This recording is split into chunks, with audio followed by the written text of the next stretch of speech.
Salam satu nyali, Wani, warga-warga Jeb Entertainment dan juga bonek bonita.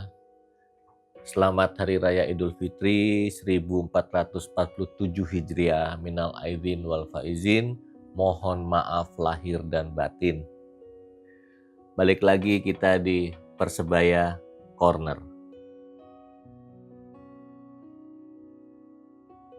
Warga Jeb Entertainment dan juga bonek bonita yang saat ini sedang berkumpul dengan keluarga besar yang sudah pulang kampung, sebentar lagi akan kembali melakukan aktivitas normalnya, kembali bekerja. Untuk arus baliknya hati-hati karena sudah ada kejadian ketika kemarin mudik, sudah ada beberapa kejadian yang membuat kita bersedih. Ya mudah-mudahan besok ketika arus balik semua diberikan keselamatan selamat sampai tujuan dan bisa melakukan kembali aktivitas normalnya, aktivitas kesehariannya, yaitu kembali bekerja dan kembali ke sekolah. Seperti biasa, saya akan membacakan komentar dari episode sebelumnya. Terima kasih banyak untuk warga-warga Jeb, untuk bonek bonita yang sudah komen di tayangan Persebaya Corner sebelumnya. Kemarin kita membahas masalah Hernando Ari. Ini sudah ada yang komen, terima kasih banyak. Ada 2 komentar yang ini mirip karena kita membahas Hernando ya. Saya akan bacakan dari Mas Fawas 295. Hernando wajib dikontrak sampai pensiun kalau menurutku. Sayang sekali kalau dilepas, ini menjadi perhatian khusus oleh manajemen. Saya setuju dengan komentar dari Mas Fawas ini ya. Karena memang Hernando adalah salah satu aset yang dimiliki oleh Persebaya Surabaya. Ya walaupun saat ini dia tidak lolos seleksi ke tim nasional Indonesia, bagaimanapun Hernando adalah salah satu pemain kunci yang dimiliki oleh Persebaya Surabaya. Setuju Mas. Ada satu lagi, Persebaya nggak ono Hernando yo tambah dadi lumbung gol. Pemain liane nggak ono kontribusine blas. Ya mudah-mudahan dari komen-komen ini bisa membuat sebuah perubahan untuk Persebaya Surabaya dan juga untuk pemain-pemain lainnya. Tapi bagaimanapun juga ketika bermain di lapangan itu ada 11 pemain yang mana mereka harus bekerja sama, harus kompak untuk menghadapi 11 pemain lawan. Jadi mereka harus saling percaya antara satu pemain dengan pemain lainnya untuk menjadi tambah solid dan bisa mengamankan area gawangnya. Terima kasih banyak ada Mas Fawas dan juga Mas Wahyu Prasetyo. Karena Persebaya Corner ini memang saya sendiri yang ada di depan sini, tetapi saya ingin bonek bonita, warga-warga Jeb Entertainment, kita bisa ngobrol melalui chat, nanti akan saya bawakan dan saya akan merespon atau menjawab yang menurut saya, yang menurut opini saya dari komen-komen yang sudah ditulis. Di Persebaya Corner kali ini kita akan ngobrol, kita akan membahas tentang Persebaya wajib berbenah. Ya, sisa pertandingan sampai akhir musim kurang sebentar lagi sampai bulan Mei, yang mana masih kurang 9 pertandingan, 4 home dan 5 away. Dengan hasil kemarin melawan Borneo, melawan Persib, dan saya berharap di sisa pertandingan ini Coach Tavares bisa memberikan hasil yang maksimal, yang pasti dengan kemenangan-kemenangan dari sisa pertandingan sampai akhir musim. Dari 9 pertandingan, mudah-mudahan Persebaya bisa meraih seluruh pertandingan dengan kemenangan. Jadi peringkat Persebaya masih di peringkat atas. Ya kalau melihat dari 9 pertandingan ini sampai akhir musim, menurut saya Persebaya susah untuk menjadi juara di musim ini. Karena dari sisa 9 pertandingan ini, yang pasti tim-tim lawan juga mempersiapkan sebuah kekuatan yang ingin mengalahkan Persebaya Surabaya, yang mana semua tim pasti ingin meraih kemenangan. Jadi untuk Persebaya Surabaya dan juga Coach Tavares, menurut saya harus membuat strategi atau meracik sebuah permainan yang berbeda dari pertandingan-pertandingan sebelumnya. Kalau dikatakan hasil maksimal, menurut saya tidak maksimal dari pertandingan kemarin ya. Masih jauh dari maksimal. Karena melihat permainan-permainan dari pemain-pemain Persebaya juga masih belum maksimal, belum totalitas. Saya yakin kualitas pemain-pemain Persebaya di atas dari pertandingan kemarin. Jadi masih bisa berkembang dari kerjasamanya, dari komunikasinya, dari kekompakannya. Saya yakin kalau melihat permainan Persebaya Surabaya di putaran pertama sampai awal-awal putaran kedua, itu masih terlihat keren, masih terlihat bagus. Entah apa yang merubah permainan ini sehingga sampai pertandingan kemarin yang terakhir melawan Borneo itu seperti bukan Persebaya. Sangat berubah, tapi perubahan yang menurut saya menurun. Yang mungkin tidak cuma saya yakin Bonek Bonita juga bisa melihat permainan Persebaya seperti apa kemarin. Ketika melawan Persib, ketika melawan Borneo. Semua permainan sudah terbaca oleh lawan. Jadi aliran bola sudah terbaca dan bisa dipotong oleh lawan. Nah, mungkin di sini adalah tugas Coach Tavares untuk meracik dan meramu strategi yang baru, memberikan kejutan-kejutan yang baru untuk lawan-lawannya di sisa pertandingan ini. Tidak ada yang tidak mungkin kalau menurut saya. Ya, walaupun Coach Tavares masuk di putaran kedua, adaptasi mungkin bisa lebih dipercepat. Kita nggak tahu apa yang akan dilakukan Coach Tavares setelah liburan Lebaran ini. Apakah dia sudah membuat strategi tapi memang belum ada program latihan sehingga memang belum diberitahukan? Kita juga tidak tahu. Besok tanggal 4 April pertandingan melawan Persita Tangerang. Persita merupakan salah satu tim yang saat ini termasuk tim yang kuat, tim yang bagus. Jadi besok tanggal 4 April akan bermain di GBT, akan menghadapi Persita. Disitulah ujian dari Coach Tavares akan dibuka kembali setelah libur Lebaran. Hernando sudah tidak lolos seleksi di tim nasional di pertandingan akhir Maret besok. Yang mudah-mudahan Hernando bisa segera pulih dari rasa kecewanya karena memang tidak lolos seleksi. Ya, tapi itulah semua sudah ditentukan. Ya, saat ini Hernando bisa lebih fokus ke Persebaya Surabaya dan bisa memberikan hasil yang maksimal. Menurut saya seorang Gustavo masih belum bisa menemukan chemistry dengan pemain belakang yang lainnya, baik Lelis, Mitrevski, yang mana sampai kemarin Coach Tavares masih memasang Lelis dan Mitrevski.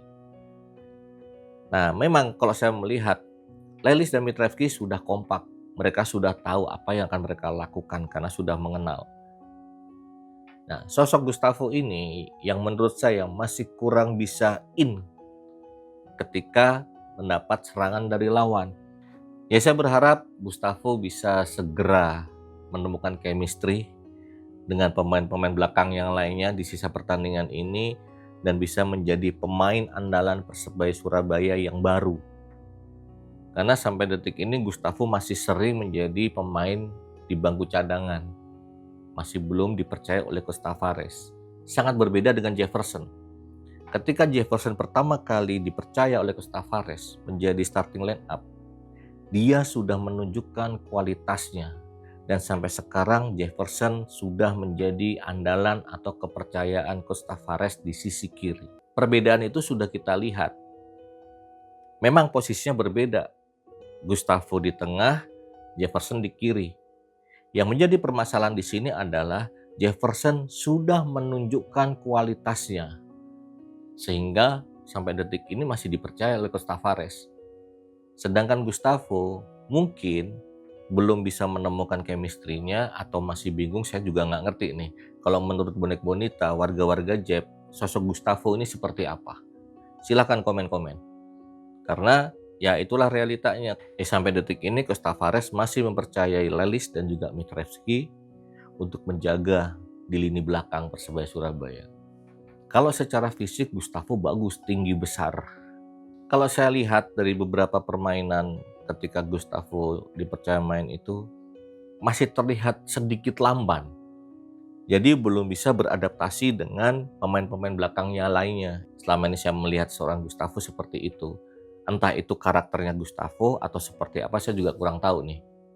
Di sisi kanan, dengan liburan ini mudah-mudahan Catur sudah membaik 100% dari cedera kemarin melawan Persib Bandung, yang mana beradu kepala dengan Barba. Kalau pemain tengah, saya sudah tidak ragu lagi, walaupun sering kalah dalam permainan, entah itu karena komunikasi atau apa. Seorang Tony, seorang Sadida, Milos, yang akhir-akhir ini memang bermainnya berbeda. Tidak seperti di awal-awal putaran kedua. Entah kenapa, karena bisa kita lihat dari beberapa pertandingan terakhir, Persebaya dipastikan kalah di lapangan tengah. Itu ada apa? Kita semua juga bertanya-tanya. Silakan bisa dilihat di pertandingan-pertandingan sebelumnya, bisa direview. Ya bisa dilihat seorang Tony dan Sadida adalah pemain yang bagus, pemain yang ngotot, pemain yang ngeyel. Mudah-mudahan Costa Tavares bisa memperbaiki pemain-pemain di lini tengah supaya Persebaya tidak selalu kalah bertarung di lini tengah. Karena kalau dilihat ketika pemain tengah ini kalah dengan pemain lawan, sudah dipastikan lawan akan membahayakan lini belakang. Itu sangat berbahaya. Nah, ketika lawan sudah mulai masuk menyerang lini belakang, sangat dibutuhkan konsentrasi yang tinggi supaya serangan dari lawan itu bisa dipatahkan. Saya masih ingat pertandingan dengan Borneo kemarin. Sadida selalu mematahkan serangan lawan di lini belakang.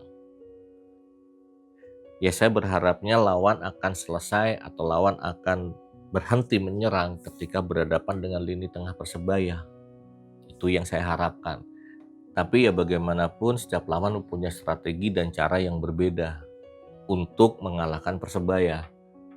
Beberapa pertandingan terakhir untuk formasi, strateginya masih sama yang digunakan oleh Tavares. Ya mudah-mudahan di sisa pertandingan Costa Tavares bisa memberikan strategi yang lebih fresh, bisa meramu, bisa meracik sebuah senjata yang ampuh, yang tidak bisa terbaca oleh lawan, yang mana strategi itu bisa dijalankan 100% oleh pemain-pemain Persebaya dengan skill individunya masing-masing. Kalau kita bicara skill individu, keren-keren Persebaya Surabaya. Dan entah kenapa ketika berhadapan dengan lawan, terlihat panik, tidak setenang yang dulu. Kita bisa melihat kok rotasi-rotasi yang dilakukan oleh Bruno, Rivera, Gali, Malik, itu sangat indah.